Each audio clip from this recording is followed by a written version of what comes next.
In today's video, I am going to teach you how to create bracket orders on Tradingview. By the end, you'll know exactly how to set a take profit and a stop loss around your trade so the position manages itself with an OCO. Or one cancels the other. Structure.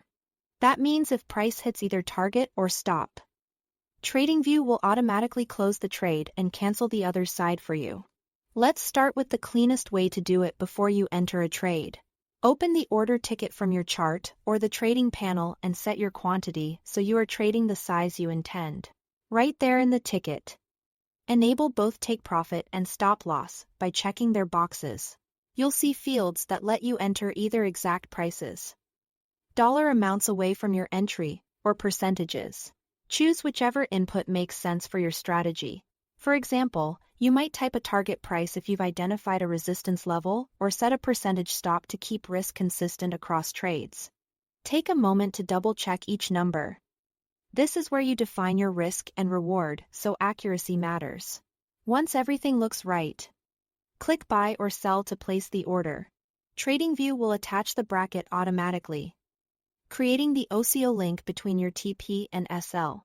If you've already entered a trade and want to add or adjust those levels directly on the chart, you can do that visually. Find the horizontal line that marks your entry. When you hover over it, you'll see draggable lines for take profit and stop loss. Click and drag each line to your desired level. As you move them, you can watch the price labels update, which helps you fine-tune your placement to a precise price. Dollar move or percentage distance. Release the mouse to drop the line in place, and Tradingview will update the order with that new level.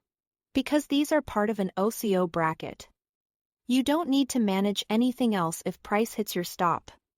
The target cancels if price hits your target. The stop cancels. A couple of quick tips as you work. Keep an eye on the chart scale while you drag so you don't accidentally set a level too close or too far. If your plan uses a specific risk to reward ratio, nudge the lines until the math lines up with your rules. And always review the confirmation on the chart or in the panel to ensure the TP and SL are both active. That's it. Thanks for watching.